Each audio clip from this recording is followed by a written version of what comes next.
Medyo mahaba-haba pong ating pag-uusapan pero paikliin po natin.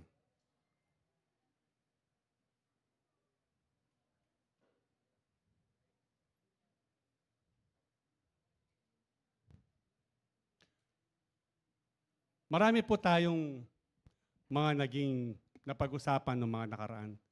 Ako, si Pastor Dave, sila Pastor Jimmy, sino pa ba mga nasalita dito? Sunday. Si Pastor Alisa rin, no? Pastor Alisa. Ba't hindi po yung pinasulat? Pastor Jimmy, may dalawa pong bago dito, pataalam pa sa inyo. Yung pangalan po. Ha? Welcome po, welcome. Sila yung kasama yung sa hospital? Praise God. Welcome. Sila mag-asawa. Yung katabi mo, sa hospital din galing? Guard. Mukhang galing hospital eh. Pastor Mario, nakalampas sila, hindi mo na isulat. Silang dalawa. Okay na po, naipakilala na. Po, again, marami po tayong mga pinapag-usapan patungkol po sa pagtawag sa atin ng Panginoon. Now, hindi porkit sinabing tinawag, yung magpapastor ka na. Magiging leader ka sa church. Tinawag tayo ng Panginoon personally, amen? Personally, upang maging Kanya. Babalikan po natin yung salitang Ephesians chapter 1 verse 4. Ito po ang plano sa atin ng Panginoon. Bago palikain ng sanlibutan, pinili na niya tayo upang maging Kanya sa pamamagitan ng pakikipag-isa kay Kristo. Paulit-ulit ko pong sasabihin ito. Pakikipag-isa, pakikipagrelasyon. Ilang beses na natin na pag-usapan yan. Upang tayo'y maging banal. Dahil napakasama na po ng mundo sa mga oras, mga araw, mga panahon natin ngayon. Upang maging banal at walang kapintasan sa harap niya. Dahil sa pag-ibig ng Diyos, tayo'y Kanyang pinili. Hindi po individual na ito lang pinili, yung iba hindi. Lahat tayo mga tao. Even yung mga Muslim, even yung mga Jehovah, tinawag sila, pinili sila. Ang pagkakaiba lang natin, hindi sila sumunod. Amen po ba? Tayo sumunod nung narinig natin ang magandang balita. Yan ang kanyang layunin at kalooban. Okay. Hindi po ito ang ating pag-usapan. Nabanggit ko lang po. Ika'y tinawag. Sabi mo sa katabi mo, ika'y tinawag. Ba't di ka nagre-reply? Sabi mo, ba't di ka nagre-respond? O ngayon, mag-respond ka na. Amen? Okay. Marami po dito sa Bible tayong pwedeng ihalimbawa. Pero ang pag-uusapan natin, si Pedro at saka si Pablo. Hindi natin itataas pag-uusapan natin yung difference ng dalawa at kung ano yung significance nila sa kanilang pagkatawag.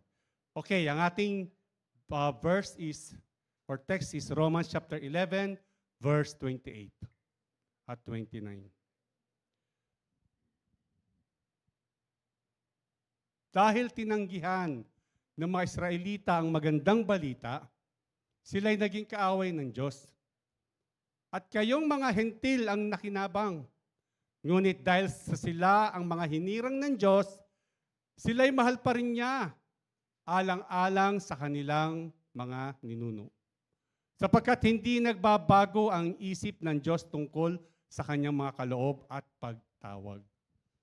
Pagpalain ng Diyos sa pagkabaksa ng kanyang salita. Pag-usapan natin, may pag-usapan tayo, pero ito po yung bungad natin. Okay? Ulitin natin. Medyo babaan na lang natin siya. Dahil tinanggihan ng mga Israelita magandang balita, nung ang Panginoon ay narito sa lupa, nagpakilala po siya. Marami po ang mga tumanggap sa Panginoon. Sino? Yung mga hentil. Tinanggap ang Panginoon. During the times, unang-una siyang nangaral sa Israel, sa Jerusalem, sa Galilee, sa Capernaum, buong Israel. Pinuntahan po niya. Inuna niya ang mga Hudyo.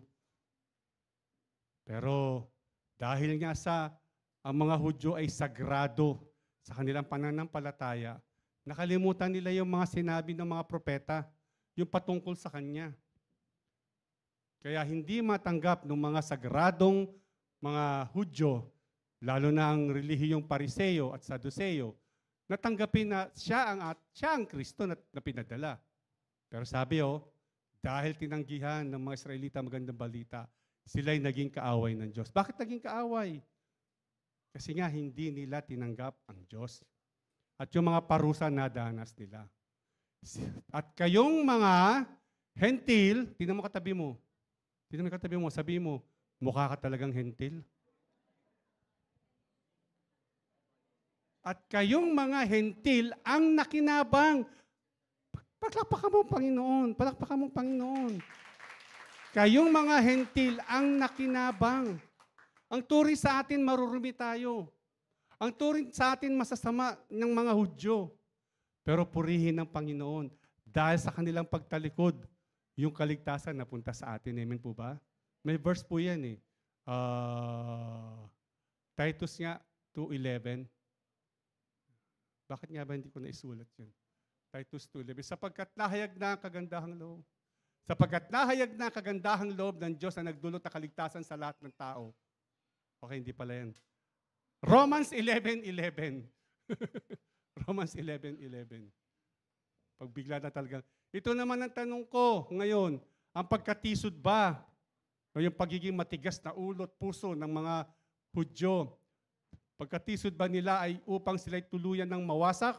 Hindi. Sa halip, dahil sa kanilang kasalanan, ang kaligtasan na dapat hindi tayo kasama ay nakarating sa mga hentil upang mainggit ang mga ito. Praise God. Palakpakan natin muli ang Panginoon.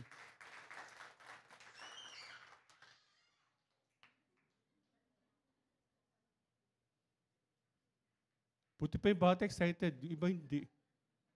Pero mo, nakarinig siya ng kaligtasan. No? Tignan mo itong isang magandang ito, excited din. Naka-backless pa yata. Sleeveless. Okay. Anyway, nakita niyo po, yung resulta ng kanilang pagtanggi sa Panginoon, tayo po nakinabang. Amen po ba? Praise God. Okay, balikan po natin uli si Romans 11:28. Romans 11:28. Dahil tinanggihan ng mga Israelita, magandang balita, sila ay naging kaaway ng Diyos at kayong mga hentil ang nakinabang. Ngunit dahil sa sila, ang mga hinirang ng Diyos, ulitin natin, dahil sa sila, ang mga hinirang. Englishin mo nga yan.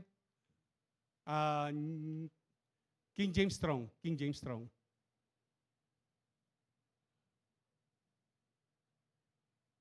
As concerning the gospel, they are enemies for your sakes.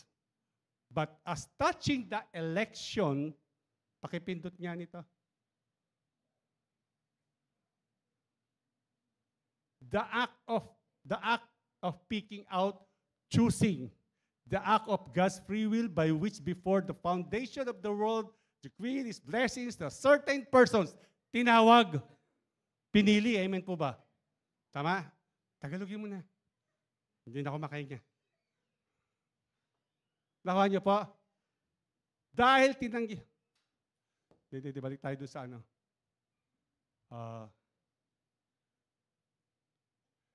Ngunit dahil sa sila ang mga hinirang ng Diyos. So, sa simula pa lang, tinawag na po ng Panginoon. Amen po ba? Tinawag na. Sila'y mahal pa rin niya. Sa kabila ng kanilang pagtalikod, nakita niyo po, mahal pa rin niya. Amen po ba? Ano man ang ginawa nila, mahal pa rin niya. Alang-alang sa kanilang mga ninuno, alang-alang kay Abraham, Isaac at Jacob yung pangako niya. Tutuparin ng Diyos. Ito po maganda sa verse 29. Sapagkat hindi nagbabago ng isip ang Diyos, amen ba?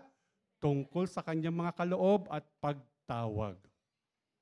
So kapatid, tinawag ka ng Lord, hindi magbabago ang Panginoon sa pagkatawag niya. Tayo ba aaring magbago? dahil sa dami ng mga problema, dahil sa dami ng mga pinagdadaanan, dahil sa dami ng mga taong nakikita natin na hadlang sa ating paglago, tayo nagbabago. Pero ang Diyos, ang pagtawag niya sa atin, hindi. Amen po ba? Ikaw ay tinawag. Period. Sabi mo sa katabi mo, ikaw ay tinawag. Period. Wala na tayong pag-usapan dun. Amen po ba? Okay. Pag-usapan natin si Pedro at si Pablo.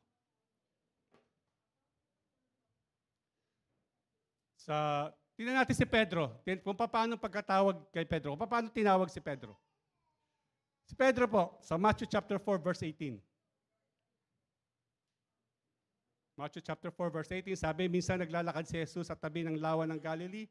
Nakita niyang naghahagis ng lambat sa lawa ang dalawang mangingisda. So nagtatrabaho itong mga to.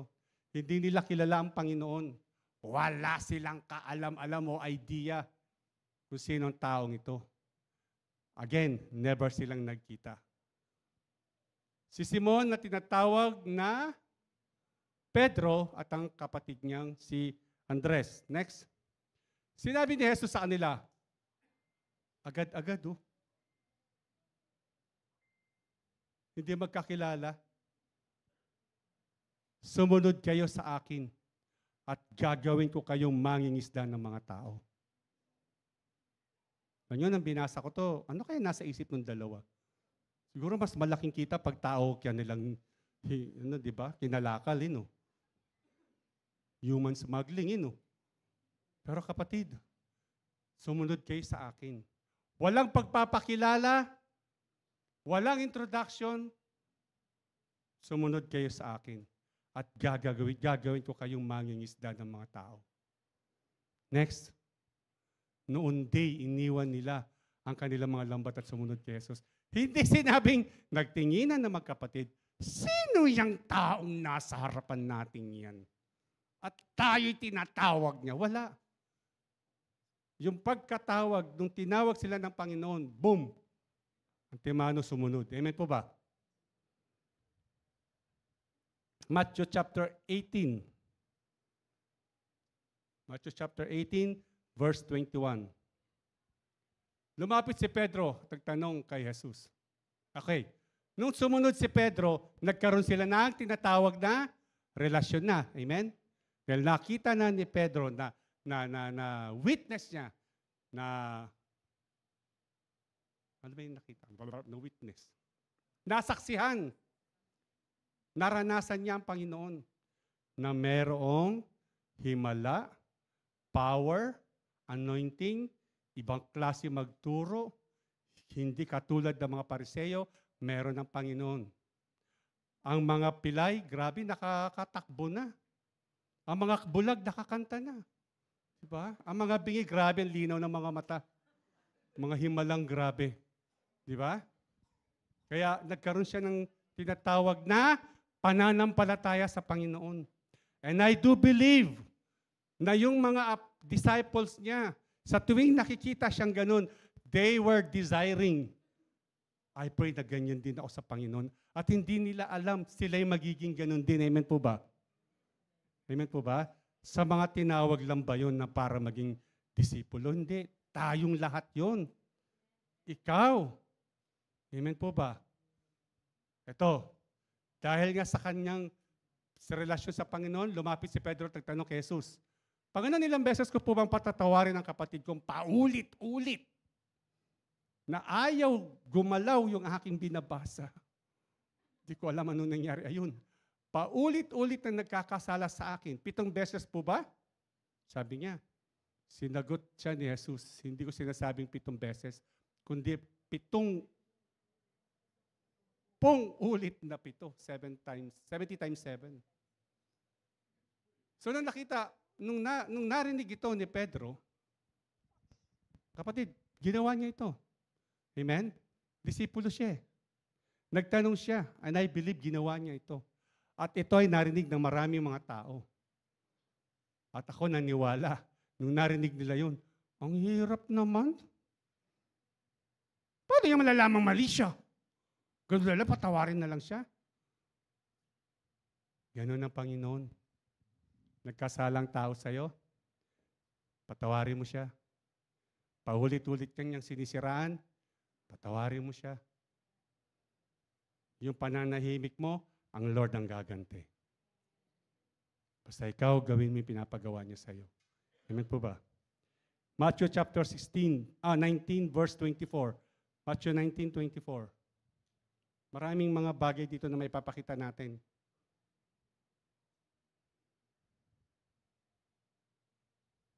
Nakalimutan ko yung susunod. Sige.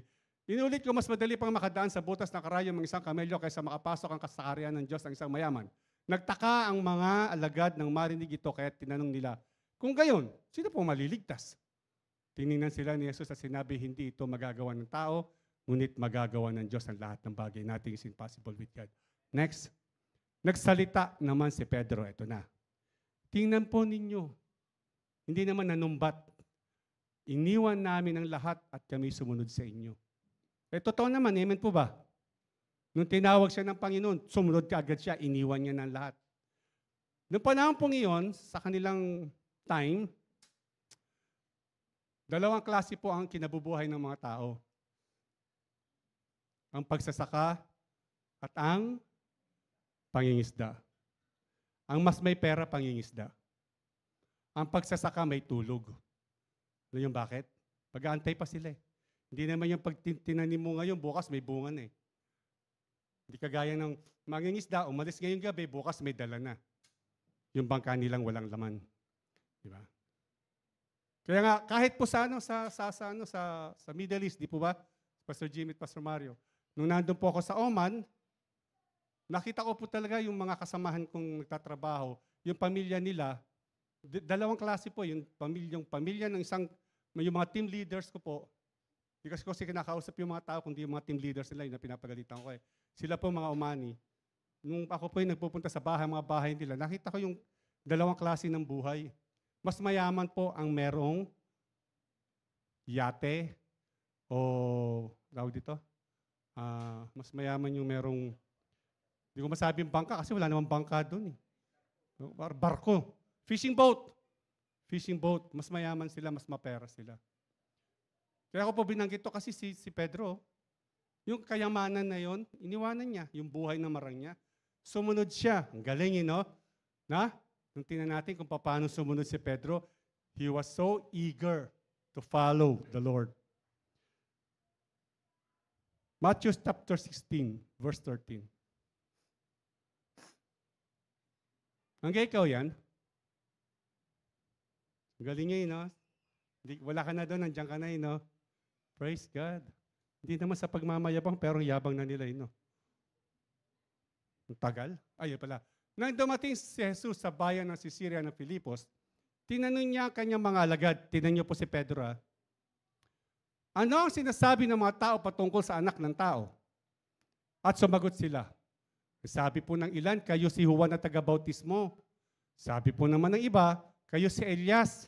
At may nagsasabi pong kayo si Jeremias o isa sa mga propeta. Tinanong ulit sila ni Jesus, ngunit para sa inyo, diretsahan na po ang mga alagad. Tinanong, sino ako? Sino yung unang sumagot? Si Simon Pedro. Kayo po ang Kristo, ang anak ng Diyos na buhay. Wait lang muna. Ang anak ng Diyos na buhay. Sa tagal ng relasyon ni Pedro, ng pagsasama nila Pedro at ang Panginoon, nakilala ni Pedro ang Panginoon na siya ang Kristo. Tama po ba? Pinapakita ko po sa inyo na kung paano naging malalim si Pedro sa relasyon niya sa ating Panginoon. Sabi ng Panginoon sa kanya, verse 17, sinabi sa kanya ni Jesus, mapalad ka, Simon, na anak ni Jonas, sapagkat ang katotohanan ito'y hindi inihayag sa iyo ng sinumang tao, kundi ng aking Ama na nasa langit. Bakit ganun na ihayag kay Pedro? Dahil nga sa relasyon. Amen po ba? Dahil sa pakikipag-isa, pakikipag-ugnayan ni Pedro sa ating Panginoon. Gandahin na ikaw nung tinawag ng Panginoon, napakainit mo rin. Amen po ba? Every Sunday, nandiyan ka. Every online services, nandiyan ka. Ayaw mong makaligtaan. Ayaw mong may mamiss. At lahat sinusunod mo. Kung maaari lang sa inyo na gawin yung Bible studies, di po ba? Para lang huwag ka lang mawala sa linya ng Panginoon. Ihinayatin, hawak niya ng ano niya. Di po ba ganun po? The same thing po kay Pedro. Now, tingnan naman natin yung mga sablay ni Pedro. Hindi naman sablay pero yung doon tayo sa isang bagay na kung saan tulad natin, meron din tayong kahinaan. Matthew chapter 14 verse 25. Alam na ninyo ito. Paulit-ulit tayo dito. Nang madaling araw na sumunod sa kanila yung fourth watch. Si Jesus na naglalakad sa ibabaw ng tubig. Kinalibutan sa takot ang mga alagad nang makita nilang may lumalakad sa ibabaw ng tubig. Multo, sigaw nila. Ngunit nagsalita si Jesus. Agad si Jesus. At sinabing sa kanila, huwag kayo matakot. Ako ito. Multo nga. Ako ito. Diba? Sinabi ni Pedro, si Pedro agad, Panginoon, kung talagang ikaw nga yan, sinabi na nga ng Panginoon, di ba? Hayaan mong ako'y pumunta sa inyong kinaroroonan dyan sa ibabaw ng tubig. Maraming message to eh. Sige na, anuhin natin ng konti. Ang focus po, ang pakay po ng Panginoon. Kaya po siya nagpakita na naglakad sa ibabaw ng tubig upang maipakita ang himala at magpakilala Panginoon na siya ay makapangyarihan. At upang sila'y tulungan dahil nga sa salungat sila sa hangin, nagkakaroon ng tinatawag na struggle. Ang Pedro!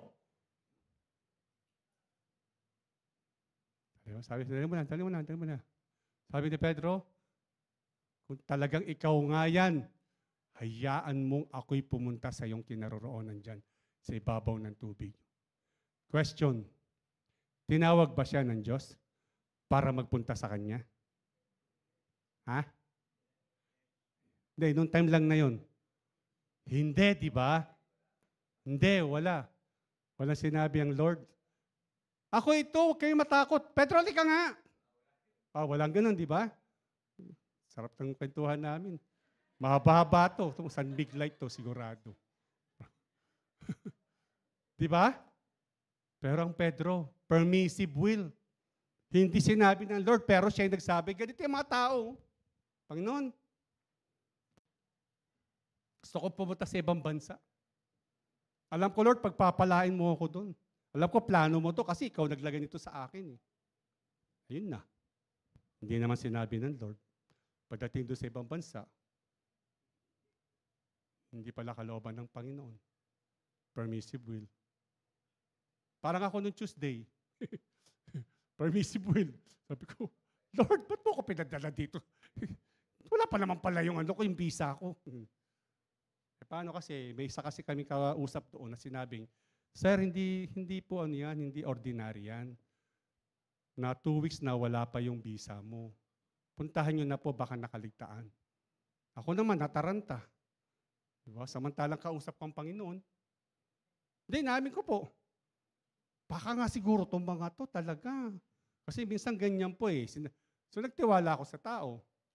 Pagsakay ko ng bus, pati sa kabalan, sumakit ang kanan ko. Parang nung mag-speak po ako, yung kaliwa ko sumakit. Ito naman, wala, constant, walang tigil. Text ako kay Tess. Tapos inom ako ng paracetamol kasi bawal sa akin yung mga pain reliever na mabibigat dahil meron nga akong problema sa puso. Ang problema, nabasa ko sa NLEX na ako. Sabi ni Tess, huwag ka na kayang tumuloy, umuwi ka na. Pero tatalon ako dito, paano ako babalik? Dito na ako eh. Skyway yun, dire-diretso, pagbaba namin, Buendia. Wala, nandun ka na, tinuloy ko na. Maghapon ang sakit. Tapos wala. Sabi ko, alam mo, kawawa si Satanas ng araw na yun. Satanas, huwag kang abala, huwag kang hadlang sa plano ng Diyos. Wala naman pala talaga. Siguro si Satanas, ako na naman. Ikaw tong nagpupumilit pumunta dito, ako na naman. Hanggang nga po sa umuwi po ako, sabi ko kay Tess, ang init. Ganun. Hindi napalinis yung ano. Brother, Miguel, pakischedule nga po ng mga aircon uli. Anyway, sasa na ako. Pag-uwi ko po, noong Tuesday ng gabi, sabi ko kay Tess, Love, sundin niyo na ako ni Pastor Mario sa Kabalan sa Planet Gas. Diretso na tayo ng ER, hindi ko na kaya to. Dumiretso po kami ng James. Purihin ng Panginoon, 3 ambulansya nasa labas, hindi makapasok. Pagpasok namin doon sa pintuan pa lang, stampede na. Sabi ko, ano to? Kulab, atras. Tawagan mo si Doc Peralta, si Doc Cyrus. Purihin ng Panginoon. Sabi ni Doc Cyrus, sa CMMG na kayo, pupuntahan ko kayo.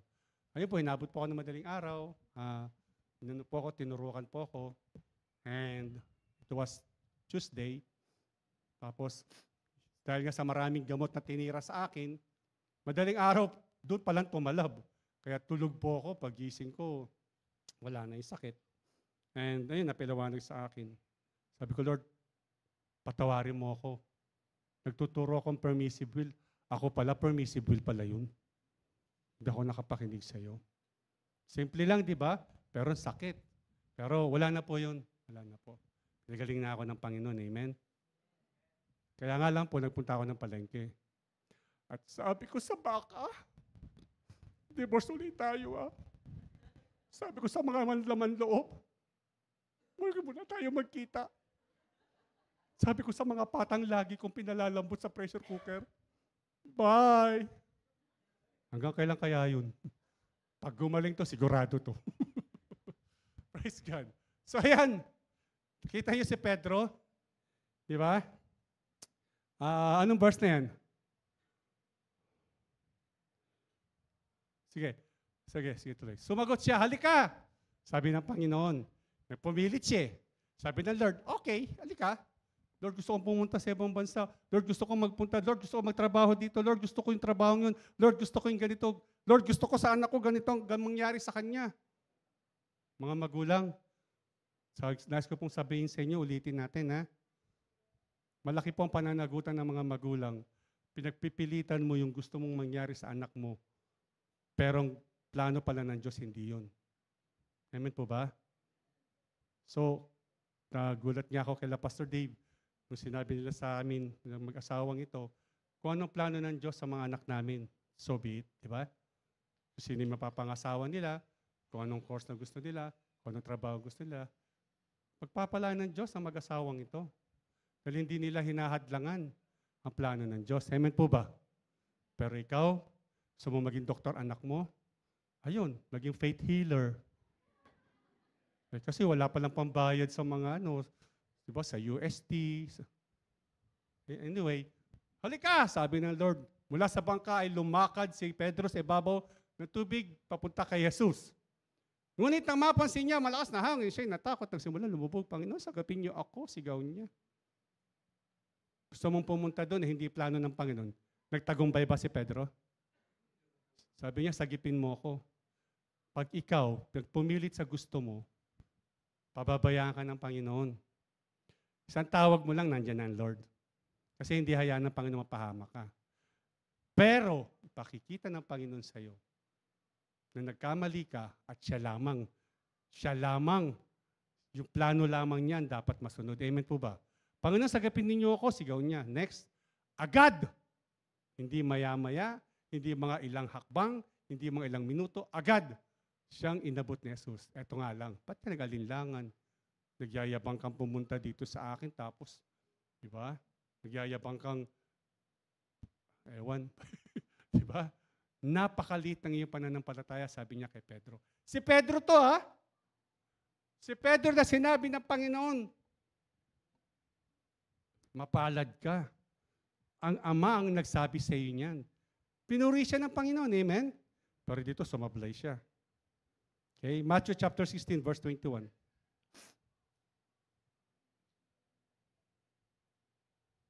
Mula noon, ipinaalam na ni Jesus sa kanya mga alagad ang mga nangyari sa kanya. Ito po yung sinabi ng Panginoon sa kanya na ikaw ay Pedro. Di ba? Taas nga natin muna uli. Hindi. Ayan, Maigpit, okay. Yung 19. Yan, Hindi. Diba yan? Mamaya na lang yan.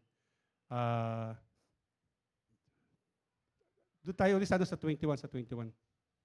Sabi mula noon, pinaalam na ni Jesus sa kanya mga alagad na mangyayari sa kanya. Sinabi niya, dapat ako magtungo sa Jerusalem at magdanas ng maraming hirap sa kamay ng mga pinuno ng bayan, mga punong parit, mga tagapagturo ng kautusan. Ako'y papatayin, ngunit sa ikatlong araw ako'y muling mabubuhay. Yun ang plano ng Diyos. Ano sabi ni Pedro? Tinala siya ni Pedro sa isang tabi at sinimula pagalitan. Kapal na mukha yun. Panginoon, wag nawang itulot ng Diyos. Kailan may hindi mangyayari yan. Okay naman si Pedro kung sa side ni Pedro bilang Presidential Security Group chief. Di ba? Pinoprotection na niya ang Panginoon. Kasi patayan na to eh. Amen? Pero sabi ng Panginoon, next, ngunit hinarap siya ni Jesus. Sino hinarap ni Jesus? Si Pedro. At sinabi niya, Satanas! Sabi siguro ni Pedro, umalis ka sa harapan ko. Hadlang ka sa aking landas. Ang iniisip mo'y hindi sa Diyos, kundi sa tao. Si Pedro ito, malalim ang relasyon sa Panginoon. Amen ba? Pero bakit sinabi ng Panginoon, Satanas! Lumayas ka. Hadlang ka. Samantala si Pedro kausap niya. So, ano ibig sabihin nun? Kahit si pastor, kahit sila, pag umiral ang pride ko, pag umiral ang kayabangan ko, pag umiral ang katawan ko, pasok si Satanas sa akin. Tama po ba? Tama po ba? Regardless or in spite do sa mga nakikitang, sa mga naranasan for how many years ng mga miracles na nangyari sa buhay ko, ng mga pinagpray ko na nabuhay, pinagpray ko na yung skin talagang wasak na pero pinakinis ng Panginoon, yung mga napalayas ng mga demonyo, laglag yun pag ako ay tunay na nagalit. Amen po ba? Si Pedro, iniisip ko, sandali muna. Kausap dito si Pedro eh. Ba't si Satanas sinasabi? Kasi si Satanas sa likod ni Pedro. Sige, sabi mo, dali. Sige, pagalitan mo ang Diyos, pagalitan mo ang Panginoon.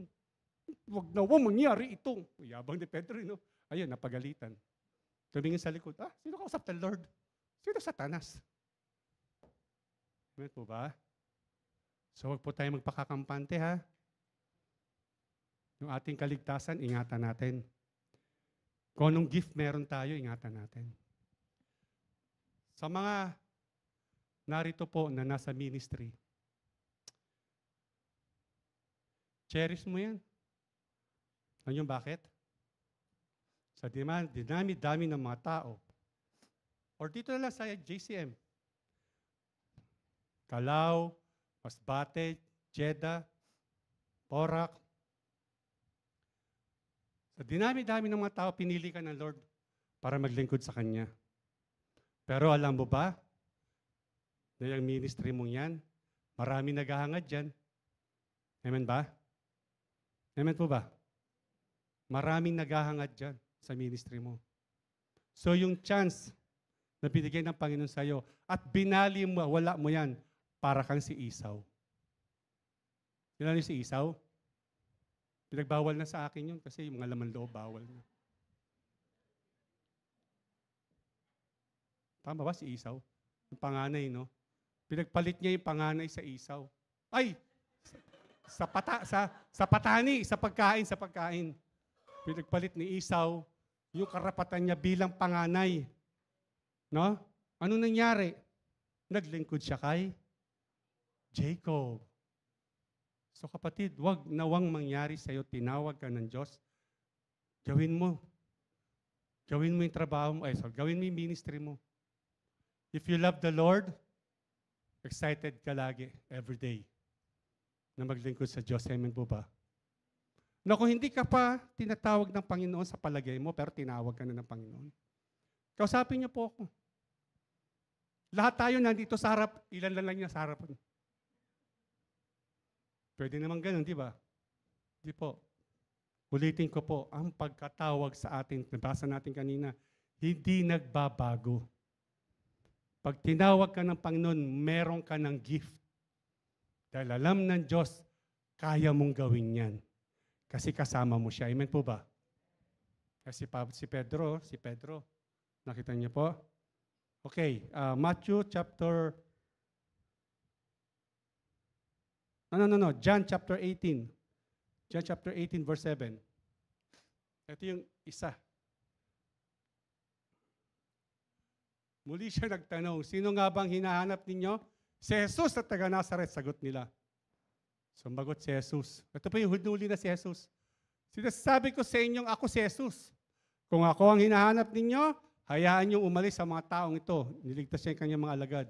Sa gayon natupad ang kanyang sinabi, walang napahamak kahit isa sa mga binigay mo sa akin. Eto si Pedro. Binunot ni Simon Pedro ang kanyang tabak at tinaga ang kanang taingan ni Malco na isa sa mga alipin ng pinakapunong pari ng mga Hudyo. Sinabi ni Jesus kay Pedro, ibalik mo yan. Ibalik mo yan sa lalagyan ang iyong tabak. Dapat kong danasin ang pagbihirap na ibinigay sa akin ng Ama. Si Pedro, handang ipagtanggol ng Panginoon. Amen. Pero nakalimutan niya, sabi ng Lord sa kanya, lumayas ka Satanas, hadlang ka sa plano ng mga Diyos. Hindi mo rin naman masisi si Pedro, di ba? Siya nga, chief nga ng Presidential Security Group eh. Diba? So anyway, yung pinakamatindi, alam na natin. Pero babasahin lang naman natin eh. Matthew 26, verse 69. Ito yung pinakamatinding challenge o ano kay Pedro. Samantala, nung nahuli ng Panginoon si Pedro ay nakaupo noon sa patio. Nilapitan siya ng isang utosang babae at sinabi sa kanya, kasamahan ka rin ni Jesus na taga Galilea, hindi ba?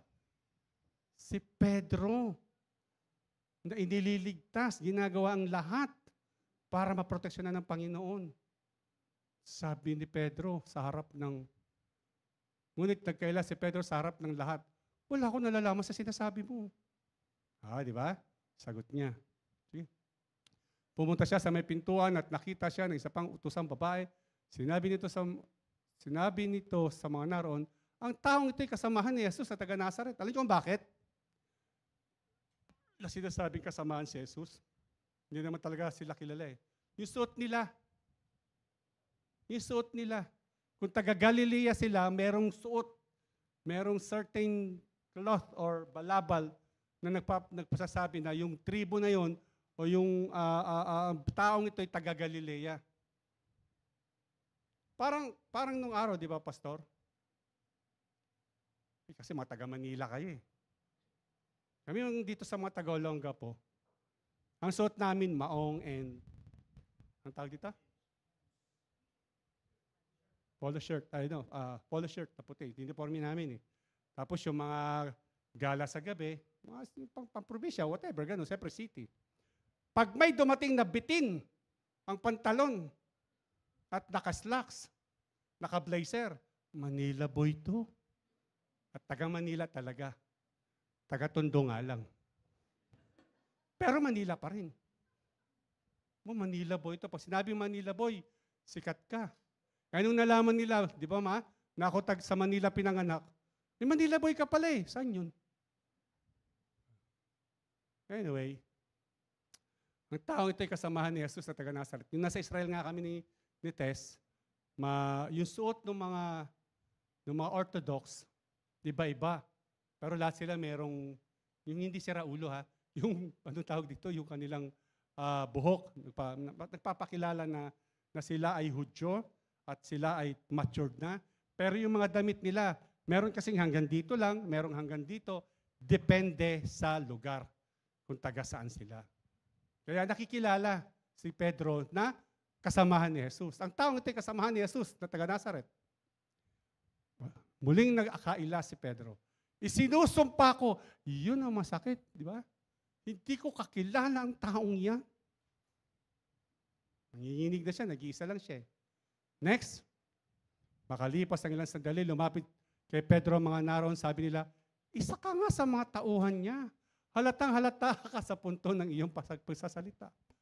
Ay, ala iba salita ni Re. Kapampangan are. Ali kung tatakot. Makikilala. Kaya nga nakilala siya na taga Galilea. Talaga hindi siya makakalusot, di ba? Next. Sumagot si Pedro, mamatay man ako. Kanina sumumpa, ngayon mamatay man ako. Talagang hindi ko nakikilala ang taong yan. Pagkasabi ni Pedro, na-stop na. Ayun. Pagkasabi nito, tumilaok ang manok. Ano sabi? Tinola time na! Asa ng sayote. Naalala ni Pedro. Yung gumagawa niya hindi pa naalala. Angge! High-tech ka na, ano ba? Nakikinig din. Naalala ni Pedro, sinabi ni Jesus, bago tumilaok ang manok, 3 beses mo ko ikakaila. Lumabas siya at tumangis ng buong kapaitan. Nakita niyo po yung pagmamahal ni Pedro sa Panginoon. Tumangis siya ng buong kapaitan. Pang klase, no? Yung pagkatawag sa kanya. Now, kay Pablo tayo. Paano tinawag si Pablo? Acts chapter 7, verse 57.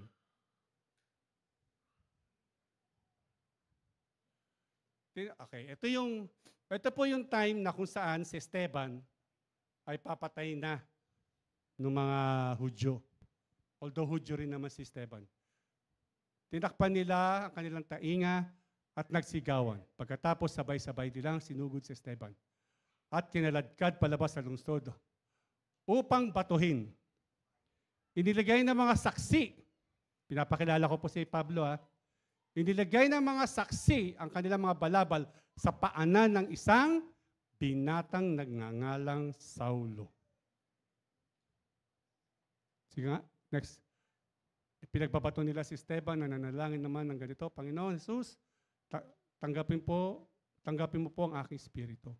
Lumod si Esteban at sumigaw ng malakas, Panginoon, huwag mo po silang panagutin sa kasalanan ito at pagkasabi nito siya'y namatay. Dito po sa Bible, pinakilala si Saulo. Sino yung Saulo? Ate, King James mo. Ba't yan? Na 20, taas pa na konti. Yun. Hindi mo yan. Saulo. Yan. Sabi? Sino si Saulo? The Jewish name of the apostle. Next. Si Saulo. Pinapakilala ko si Saulo. Jewish name of Paul. So, si Saulo. Okay, Jewish siya. Next. Acts chapter 8, verse 1.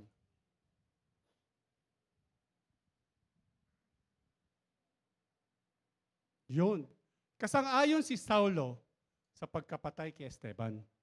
Nang araw na yon, nagsimula ang mahigpit na pag-uusig laban sa iglesia sa Jerusalem. At maliban sa apostol, ang lahat ng sumasampalataya ay napunta sa iba't ibang lugar sa lupain ng mga Judea at Samaria. Next. Si Esteban naman ay nilibing ng mga taong may takot sa Diyos at tinangisan ng gayon na lamang. Samantala, ito po si Saulo. Sinikap ni Saulo na wasakin ang iglesia. Pinapasok niya ang mga bahay-bahay at ang mga mananampalataya ay kanyang kinakaladkad at ibinibilanggo, maging lalaki man o babae. Acts chapter 9, verse 1. Tingnan niyo po yung pagkakaiba ni Pedro kay Pablo. Samantala patuloy ang pagsisikap ni Saulo na maipapatay ang mga alagad ng Panginoon. Kaya't lumapit siya sa pinunong pare ng mga Hudyo. at humingi ng mga sulat para sa mga sinagoga sa Damasco upang madakip niya at madala sa Jerusalem ang sinumang lalaki o babae na matagpuan niya roong kaanib sa daan ng Panginoon. Hindi po sa dating daan ha, sa daan ng Panginoon. Tingnan niyo po kung gaano ka-agresibo tong si Saulo. Binata siya, paano ba? Bata pa ito. Kung paano niyang bigyang kaluguran ang kaniyang relihiyon, ang kaniyang mga pinuno. Acts 22, verse 3. Ako'y isang Hudyong ipinanganak sa Tarso, sabi ni Paul. Si Paul na po ito. Sa lalawigan ng Cilicia. Ngunit lumaki rito sa Jerusalem. Ang aking guro ay si Gamaliel. Kilalang kilala po yun, si Gamaliel. At buong higpit niya akong tinuruan sa kautusan ng ating mga ninuno. Eh kung titingnan mo talagang sagrado talaga ito. Ako'y masugid na naglilingkod sa Diyos. So sa pag-aalam niya, naglilingkod siya sa Diyos. Tulad ninyong lahat ng mga naririto ngayon. Next. Inusig ko at ipinapatay ang mga sumusunod sa daang ito. Ipinagapos ko sila at ipinabilanggo, maging babae man o lalaki. Acts 26, verse 9.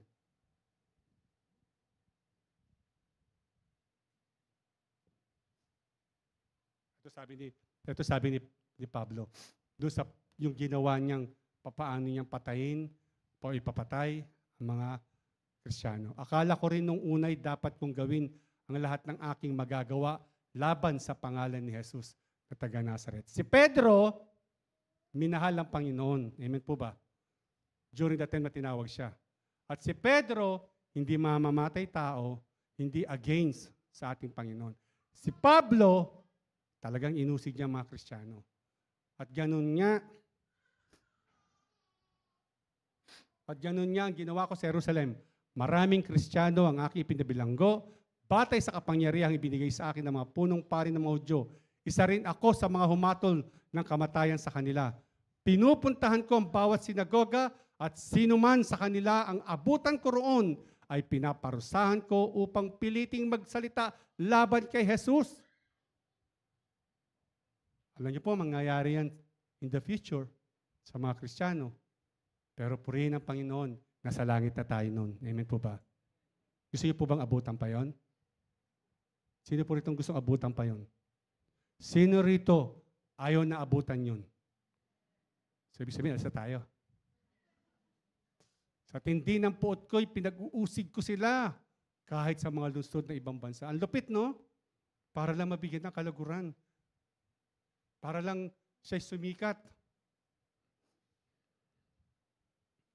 Acts chapter 9. Ito na po kung paanong tinawag na ng Panginoon si Pablo. Diba kanina si Pedro, nakita natin paano siya tinawag. Ito na. Acts 9, verse 3. Sabi dito, naglalakbay si Saulo papuntang Damasco. At nang siya'y malapit na sa lungsod, biglang kumislap sa paligid niya ang isang nakakasilaw na liwanag mula sa langit. Sige, tuloy-tuloy tayo ng verse 9. Natumbas siya sa lupa at narinig niyang isang tinig nagsabi, Saulo, Saulo, bakit mo ako inuusig? Sino kayo, Panginoon? Tanong niya. Ako'y si Jesus ang iyong inuusig. Tugon ang tinig sa kanya. Ibang klase yung encounter niya sa Panginoon, no? Ibang klase. Si Saulo na pumapatay, anong layunin niya? Wasakin niya ang daan ng Panginoon. Pero again, tulad na sinabi ko kay Pastor TJ kanina, iba ang pagkatawag sa iyo sa pagkatawag sa akin, sa pagkatawag kay Samuel, sa pagkatawag kay Pastor Dave. Iba-iba. Amen po ba? Tumayo ka, pumasok sa lungsod, at do'y sasabihin sa iyo kung ano ang dapat mong gawin. Natigilan ng mga kasama ni Saulo nang marinig nilang tinig, ngunit wala naman silang makitang nagsasalita. Eto maganda. May makakapagpatotoo. Amen? Hindi lamang si Saulo. Tumayo si Saulo, kasi may instruction na binigay sa kanya. Tumayo si Saulo, Pero si Saulo tumayo. Siya hindi pa. Tumayo si Saulo at nagdumilat. Hindi na siya makakita. Kaya siya inakay ng mga kasama niya hanggang sa Damasco.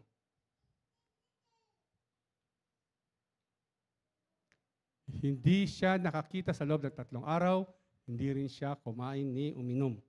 Acts 26 verse 12 ate. Hanggang 14 ha. 26 verse 12. Basta binabasa lang po natin, pinapakita ko po sa inyo yung pangyayari. Sabi ni Pablo, mahal na Haring Agripa, yan ang layunin ng pagpunta ko sa Damasco. Taglay ang kapangyarihan at pahintulot ng mga punong pare ng katanghaliang tapat. Para na rin ako Kapampangan, wala nang itcha. Ng katanghaliang sabi. Habang kami, huwag niyo nga akong kausapin mga Kapampangan. Ayun na. Habang kami naglalakbay, nakita ko, Haring Agripa, ang isang nakakasilaw na liwanag mula sa langit. Ito'y maliwanag pa kaysa sa araw. Totoong nakakasilaw ang liwanag sa paligid namin magkakasama. Kaming lahat ay natumba sa lupa at narinig ko ang isang tinig na nagsabi sa wikang Hebreo, Saulo, Saulo, bakit mo ako inuusig? Ikaw na rin ang masasaktan sa ginagawa mong yan para kang sumipa sa talim. So the more na ginagawa ni Saulo, yung pinapagawa sa kanya, na siya rin ang may author. Kasi siya nang hingi ng sulat, di ba? Bigyan niyo ako ng authority. Titirahin ko yung mga yan. Di ba? Para ka rin sumipa sa talim. Ibig sabihin, the more na ginagawa niya yon, the more na mapapahamak siya. Amen po ba? O Acts chapter 9, verse 10. Pagpatuloy lang natin yung kanina. So, malapit na po tayo matapos. Sa Damasco naman may isang alagad na pangalan na Ananias. Tinawag siya ng Panginoon sa pamamagitan ng isang pangitain. Ananias, Ananias, ano po yun? Panginoon, tugon niya. Inutusan siya ng Panginoon, pumunta ka sa kalyang tinatawag na tuwid sa bahay ni Judas at ipagtanong mo ang isang lalaking taga-Tarso ng pangalan Saulo. Sikat na sikat si Saulo. Siya'y nananalangin ngayon. Sa isang pangitain, nakita kanyang pumasok sa kinaroroonan niya at pinatungan mo siya ng kamay upang siya'y makakitang muli. Sumagot si Ananias. Itong inutusan, medyo pumapalag. Panginoon, marami na pong nabalita sa akin tungkol sa taong ito at tungkol sa kasamaang ginawa niya sa inyong mga hinirang sa Jerusalem. At naparito siya sa Damasco, taglay ang kapangyarihan galing sa mga punong pari ng mga Hudyo upang dakpin lahat ng tumatawag sa iyong pangalan. Okay si Ananias no? May pag-usap sa Lord, no? Pagka binigyan niya ng impormasyon ng Panginoon. Lord, excuse me po for your info, diba? Baka hindi niyo po alam, papapuntahin mo ako sa pinagtataguan namin, tapos harap-harapan, Lord naman. Ngunit sinabi sa kanya ng Panginoon, pumunta ka roon, sapagkat pinili ko siya. Eto na. Sapagkat pinili ko siya upang ipangaral ang aking pangalan sa mga hentil, sa mga hari, at sa mga anak ng Israel. Next. Pinaunawa ko sa kanyang lahat ng dapat niyang tiisin alang-alang sa akin. Pumunta nga si Ananias sa naturang bahay at pinatong ang kanyang kamay kay Saulo. Sabi niya, kung di lang sa Lord, hindi kitaan. Papalagpay, no? Kapatid na Saulo. Uy, may kapatid na yun. Kapatid na Saulo. Pinapunta ako rito ng Panginoong Jesus na nagpakita sa iyo sa daang ng ikaw ay papunta rito. Sinugo niya ako upang muli ka makakita at upang mapuspos ka ng Espiritu Santo.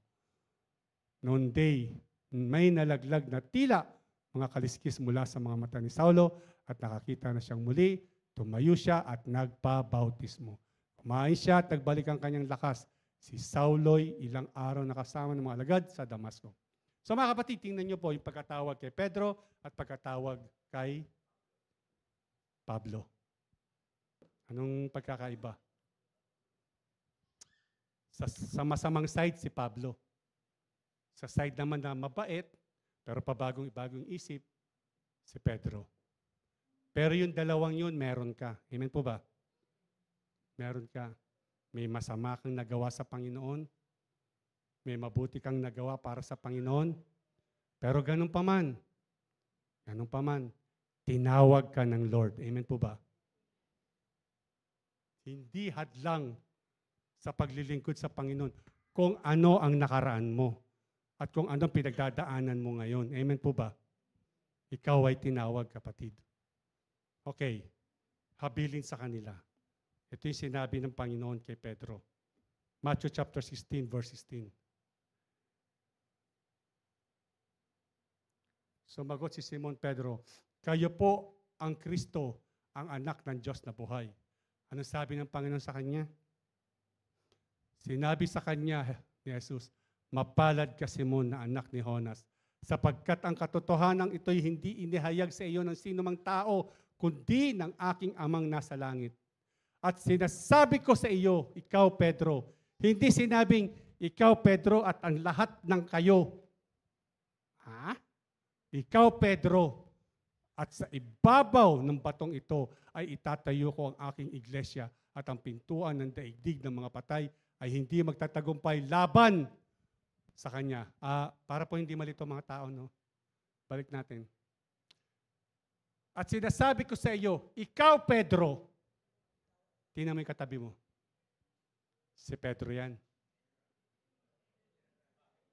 Di po, totoo po ito. Kung babae yan, Pedra. Yung Pedro, tayo. Ikaw. Alam yung bakit? At sa ibabaw ng batong ito, itatayo kong aking iglesia. Sino iglesia ng Diyos? Amen? So malinaw po ha.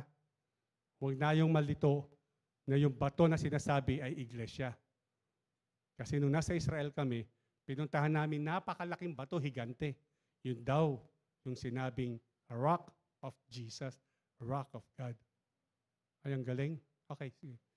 Tapos, itatayo ko ang aking iglesia at ang pintuan ng daigdig ng mga patay ay hindi magtatagumpay laban sa kanya.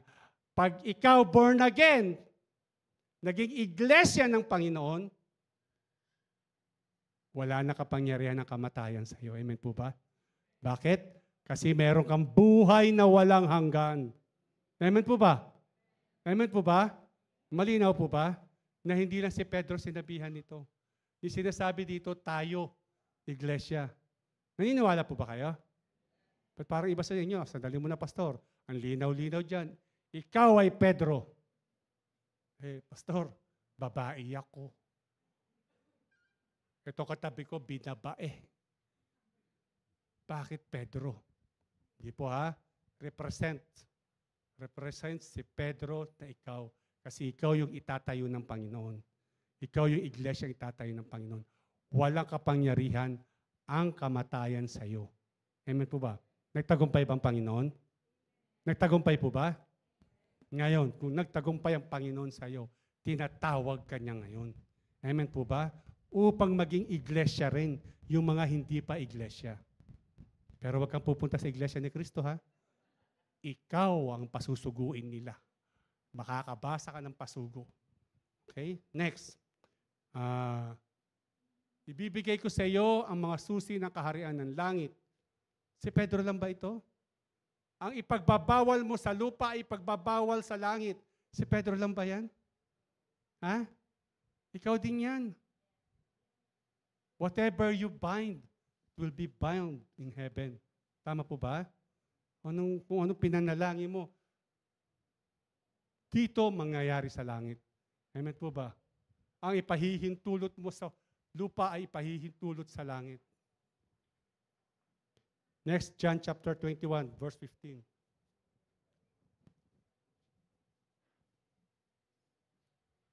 Pagkakain nila, tinanong si Jesus. Tinanong ni Jesus si Pedro, Simon, anak ni Juan, niibig mo ba ako ng higit sa mga ito? Opo, Panginoon. Alam niyong mahal na mahal ko kayo. O alam niyong mahal ko kayo? Tugin niya. Ba't mo ako pinagkaila? Sinabi sa kanya ni Jesus, kung gayon, pakainin mo ang aking mga tupa. Sige, next. Mabilisan na natin. Muli siyang tinanong ni Jesus, Simon, anak ni Juan, iniibig mo ba ako? Sumagot si Pedro, opo, Panginoon. Alam ninyong mahal ko kayo, sabi ni Jesus. Alagaan mo. Pakainin, alagaan. Amen? Ang aking mga tupa. Pangatlong ulit na, tinanong siya ni Jesus, Simon, anak ni Juan. Parang kulit, no? No? Nalungkot na si Pedro. Ang Lord, niloloko na ako, ah. Lokohan na to, ah. Simon, shh, anak ni Juan. Silip ka muna. Nalungkot si Pedro sapagkat 3 beses siyang tinanong, mahal mo ba ako? Sumagot siya, Panginoon, alam po ninyong lahat ng bagay. Alam ninyong mahal ko kayo. Sinabi sa kanya ni Jesus, pakainin mo ang aking tupa. Nagbago ba ng instruction ng Panginoon? Diba hindi? So hindi nagbabago ang Panginoon sa pagkatawag sa iyo. Kaya ka nandito, tinawag ka niya, may gagawin ka. And hindi lang sila pastor, hindi lang mga leaders, hindi lang yung mga nasa ministry. Ikaw, may gagawin ka sa pamilya mo, may gagawin ka sa kapitbahay mo, may gagawin ka sa mga kakilala mo. Si Pablo, pagkatawag kay Pablo, Acts chapter 18, verse 9. Sabi ganon, isang gabi, sinabi ng Panginoon kay Pablo sa pamamagitan ng isang pangitain, diretsahan na ito. Huwag kang matakot. Ipagpatuloy mo ang iyong pangangaral. Ano man ang mangyari, huwag kang titigil sapagkat ako'y nasa iyo. Hindi ka maaano sapagkat marami akong tagasunod sa lungsod na ito. Si Pablo na umusig sa Panginoon at sa kanyang mga alagad, ang sabi ng Panginoon, huwag kang matakot sapagkat ako'y nasa iyo. Amen po ba? Si Pablo nga, gano'n ang ginawa. Ikaw, wala ka namang ginawa eh. Pero tinawag ka ng Panginoon, ano ikakatakot mo? Amen? Nakukuha niyo po siya sabi ko? Ikaw ay tinawag. Kay tinawag. Next, Acts 23 verse 11. Sabi ng Panginoon kay Pablo, kinagabihan nagpakita ang Panginoon kay Pablo at sinabi sa kanya, lakasan mo ang iyong loob. Nagpatotoo ka tungkol sa akin dito sa Jerusalem, ganyan din ang gagawin mo sa Roma. May instruction ng Panginoon, di ba? Ano sabi ng Panginoon kay Pedro? Pakainin mo ang aking mga tupa. Ano sabi kay Pablo? Patuloy mo yung pagpapatotoo at mangaral ka. Amen po ba? Tama po ba? So, yung pagkatawag sa atin, iba-iba. Pero tinawag tayo ng Panginoon sa iisang layunin. Ihayag natin ang salita niya. Gawin nating disciple. Gawin nating mga Kristiyano, born again. Ang ating mga kakilala. Amen po ba? Sabi sa Galatians chapter 2 verse 7, sabi dito sa pagpapatunay na hindi lamang sa hentil, kundi pati na rin sa mga Hudyo, sabi ganon. Sa halip, kinilala nila na ako'y pinili ng Diyos upang mangaral sa magandang balita sa mga hentil. Tulad ni Pedro, na pinili naman upang mangaral ng magandang balita sa mga Hudyo. Ang Diyos na nagbigay ng kapangyarihan kay Pedro na mangaral sa mga Hudyo, ang siya ring nagbigay sa akin ng kapangyarihang mangaral sa mga hentil. Para sa kanila lang ba yung kapangyarihan yon? Tingnan niyo po yung katabi niyo. Sabihin niyo, para sa iyo din yun. Huwag ka nang matakot. Huwag ka nang pabago-bagong isip. Yung magulo mong utak. Sige, sabihin mo, yung magulo mong utak. Yung takot mong utak. Ibigay mo na sa Lord. Hayaan mo siya. Siya ang kikilos. Amen po ba? Palakpakan natin ang Panginoon. Last na lang po, last. Dalawa na lang. Isaiah chapter 43 verse 1 to 2. Meron po akong gustong sabihin dito sa ating climax. Tinawag ka ng Panginoon tulad nito. Israel, ito ang sinasabi ni Yahweh na lumikha sa iyo. Huwag kang matatakot sapagkat ililigtas kita. Binabasa natin to.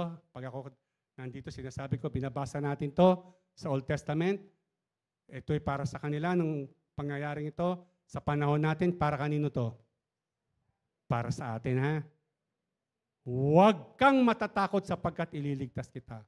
Tinawag kita sa iyong pangalan. Amen! Ikaw ay akin. Sabi ng Diyos, sarado yun. Hindi katulad ng mga tao, no? Akala ko ikaw ay akin. Ang dami pala namin. Ay. Ikaw ay akin, sabi ng Lord. Sinabi niya, amen, tinatanggap mo ba? Ikaw ay sa Lord. Kapag dumaan ka sa malalim na tubig, bibigyan kita ng salbabida. Sabi ng Lord, sasamahan kita.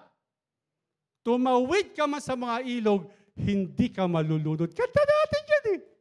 Dumaan ka man sa apoy, sunog ka. Hindi ka masusunog, hindi ka matutupok. Amen po ba? Talapakan natin ng Lord. Yan ang Panginoon tumawag sa iyo. Kasama mo siya. Bakit ka matatakot? Amen po ba? Oh. Verse 2 na ba yun? O ito, last. Isaiah chapter 45, verse 1. Ito ang pinahayag ni Yahweh kay Ciro. Strong. Sino si Ciro? Cyrus pala. Tatay ni Jairus. Pastor Cyrus. The king of Persia and conqueror of Babylon. Ibig sabihin, hindi Hudyo. Ibig sabihin, hindi niya kilala ang Panginoon. Amen po ba? Ibig sabihin, kaaway, kalabang mortal ng mga Israelita. Balik po sa Tagalog. Hindi na ako makahinga sa English. Ito ang pinahayag ni Yahweh kay Ciro. Ang pininong kanyang pinili. Until to, Gentiles, tulad natin, tulad mo, upang sakupin ang mga bansa at alisan ang kapangyarihan ng mga hari. Sabi ng Panginoon, ibubukas ko ang pintuang lungsod para sa kanya habang siya'y pumapasok. Ang Diyos ang magbubukas ng mga pinto. Hindi siya, walang effort. So pag tinawag ka ng Panginoon sa isang gawain, siya ang magbubukas ng pinto. Lord, hindi ko po alam yan. Siya ang magtuturo sa iyo. Amen po ba? Lord, hindi ko alam sasabihin ko, siya magsasalita. Lord, kapos po ako sa siya ang magbibigay, magpo-provide ng lahat-lahat. Amen po ba? Matupad lamang ang pangako ang plano ng Lord. Ako maghahanda ng iyong daraanan. Ito matindi. Mga problema mo, aalisin ng Panginoon yan. Bakit? Dahil ang mga bundok, papapatagin niya. Amen po ba? Amen po ba? Yung bundok ng problema niya, papapatagin ng Panginoon yan. Ano ba ang naghahadlang sa iyo para gawin mo, pinapagawa ko? Pero ang dami kong problema eh. Unang-una yung asawa ko. Unang-una yung mga anak ko. Yeah? Unang-una wala kaming pera. Hindi hadlang yan. Ang Panginoon ang gagawa ng kaparanan. At ang mga lungsod ng pintong, tanso'y aking wawasakin. Tanso na to. Hindi basta-basta mawawasak. Di ba, naikwento ko na sa inyo? Galit-galit si Pastor Romy doon sa tansong palaka. Sa galit niya, pinalo niya. Ayun, hindi ko na alam kung saan tumama yung maso. Pabalik. Sa mga lungsod ng pintong, tanso'y aking wawasakin. Pati kandadong bakal ay aking tatanggalin. Mga mahihirap mangyari ito, pero ang Diyos ang gagawa. Amen po ba? Kapag sumunod ka sa Kanya. Sige, next. Ibibigay ko sa iyo ang nakatagong mga kayamanan at alahas. Sa gayon, malalaman mo ako si Yahweh. Pagpapalain ka ng Lord, amen. Sumunod ka lang sa Kanya. Huwag mo nang tingnan si pastor. Masisira lang araw mo. Kung tingnan mo ang Panginoon. Amen po ba? Akit na naman ako dito, makikita ko na naman si pastor. Yan ang laging, ang dami namin pinagdaanan ng taong yan. Gigigil ako dyan. Praise God, nang gigigil ka sa akin. Hallelujah. Mas gigil ako sa iyo. Alam mo lang, sa isumbong na kita kay Lord. At para naman tayo, sumbungan sa Lord. No? Sabi ng Panginoon sa atin, no? Ang sabi, uy, magmahalan kayo. Amen po ba? Amen po ba? Hindi problema mo? Ay, hindi problema niya sa iyo. Ay, magmahalan kayo. Okay? Diba, Jane? I love you. Pero hindi kami nag-away, ha? Sample lang, kasi baka mamaya may magsasabi sa inyo, kayo sinasabihan ko. Ibibigay ko sa inyo mga nakatagong alak sa kayamanan. Sa gayon, malalaman mong ako si Yahweh. Next. Next. Ang Diyos ng Israel, ang siyang tumawag sa iyo. Hanggang verse 8 tayo, ate. Tinawag kita sa iyong pangalan. Tingnan mo katabi mo. Tinatawag ka ng Panginoon sa iyong pangalan. Alang-alang sa aking lingkod na si Israel na aking hinirang, binigyan kita ng malaking karangalan kahit hindi mo pa ako kilala o kahit hindi mo ako kilala. Hindi natin kilala ang Panginoon nung araw, amen po ba? Pero tinawag niya tayo. Bakit? Kasi yung una natin binasa kanina, ano yung una natin binasa kanina? Ano yung una natin binasa kanina? Unang-una. Nawala, hindi nakasulat dito. Ephesians chapter 1 verse 4 to di ba? Yung layunin ng Diyos, di ba? Ephesians chapter 1 verse 4. Sige nga, babalikan natin yan. Sabi ko, last na, ano ba yan? Para lang ipaalala sa inyo, yung layunin ng Panginoon, yung pagkatawag niya, hindi mababago. Chapter 1 verse 4, ano ba? Mali pala ako. Bago palikhain ang sanlibutan, hindi pa nakikita nanay mo, tatay mo. Pinili na niya tayo. Amen po ba? Okay, balikan tayo doon sa ano? Yung sa kanina. Yung kanina. Isaiah 45, ano verse tayo noon? Ako si Yahweh, ako lamang ang Diyos at wala nang iba. Palalakasin kita kahit hindi mo ako nakikilala. Ginawa ko ito upang ako ay makilala mula sa silangan hanggang kanluran at makikilala nila ako. Nila na ako si Yahweh, ako lamang ang Diyos at wala nang iba. Amen po ba? Sa buhay natin, itataas natin ang Panginoon. Sa buhay natin, sa pamamagitan ng ating pagsunod sa Panginoon, sa pagkatawag sa atin, ang Diyos ay mapaparangalan. Maluluwalhati ang Diyos. Matutupad ang kanyang layunin, plano para sa ating lahat. Amen po ba? Palapakan natin ng Lord. Verse 7. Ako ang lumikha ng dilim at liwanag. Sabi ng dilim, tingin agad kayo sa akin. Ako ang nagpapahintulot ng kaginhawaan at kapahamakan. Ang Diyos ang author. Gusto mo nakaginhawaan? Takbo ka sa Lord. Gusto mo nakapahamakan? I-rebuke mo. Amen? Akong si Yahweh nagpapasya ng lahat ng ito. Last verse. Padadalhan kita ng sunod-sunod na tagumpay. Woo! Hallelujah! Parang mga patak ng ulan na bumabagsak sa lupa. Ang dami nun, di mo mapigilan yun. Tatakbo ka nga, di ba? Papalayo. Pero ito, ulitin natin. Ang sarap po, ulitin natin. Padadalhan kita ng sunod-sunod na tagumpay. Glory to God. Para mga patak ng ulan na bumabagsak sa lupa. Dahil dito'y, dahil sa pagsunod mo, maghahari sa daigdig ang kalayaan at katarungan. Akong si Yahweh ang magsasagawa nito. Amen po ba? Siyang bahala sa atin. Pray po tayo. Praise and glory to God.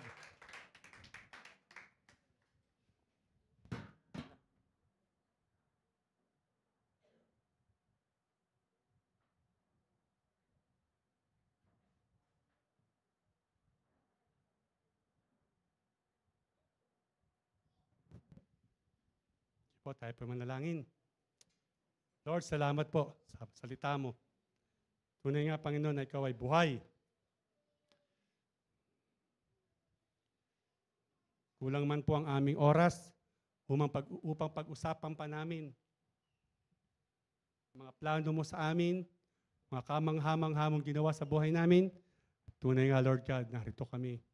Tinawag mo kami, pinili mo kami, hindi magbabago yun. Lord, bigyan mo po kami ng kalakasan. Bigyan mo po kami ng katalinuhan, karunungan na nagmumula sa iyo, na mapagtagumpayan ang mga pinapagawa mo sa amin. Lord, ang mga nangihinang tuhod namin, ang mga nangihinang loob, ang mga takot sa puso't isipan namin, pinangungunahan kami ng aming katawan na hindi namin kaya yan. Pinangungunahan kami ng aming isipan na hindi namin kaya yan. Pinangungunahan kami ng sitwasyon namin sa buhay na hindi namin kayang gawin ang pinapagawa mo. Pero Panginoon, ang lahat ng ito'y pakanan ni Satanas upang hindi masunod ang plano mo. Lord, matutupad at matutupad ang plano mo sa buhay namin sa pangalan ni Jesus. Ikaw ay maghahari. Ikaw ang hari ng mga hari. Luluhod kami sa iyo. Ang mga nasa kalangitan, ang mga nasa ilalim ng lupa, ang dito sa lupa, Panginoon, ay luluhod, matutupad ang pangako mo, na matutupad ang plano mo, Panginoon. Lord, narito kami. Handa kami. Handa kami, Panginoon. Binibigay namin ang aming katawan, aming isipan, ang aming puso, ang aming kaluluwa at espiritu. Handa kami maglingkod sa iyo, Panginoon. Salamat, Panginoon. Lord, muli, baguhin mo po ang aming kaisipan. Tulungan mo kaming baguhin ito. Yung isipan namin, na kaya namin ito. Sapagkat ikaw ang tumawag sa amin, ikaw ang siyang gagawa nito. Ikaw magpo-provide. Tulad ng aming nabasa, ang mga pangako mo sa amin ay matutupad. Purihin ka, Panginoon. Maraming salamat, Lord. Sa oras na to, ang mga tao, mga anak mong narito, maging sa Calao, sa Masbate, sa Porac, sa Jeddah, sa States, o Lord God, sa mga kasama namin sa ibang lugar. Lord, salamat, Panginoon, sapagkat kami na tinawag mo ay susunod. Susunod. Kami na tinawag mo, gagampanan namin ang pinapagawa mo, Lord. Sa pangalan ni Jesus, sa pangalan ni Jesus. Balutin mo kami na banal mong dugo. Ang katagumpayan ay sa iyo. Ang papuri ay sa iyo. Kaluwalhatian at pagsamba ay sa iyo lamang, Panginoon. Ito pong aming dalangin, Amang Diyos. Sa pangalan ng iyong anak na si Jesus. Amen.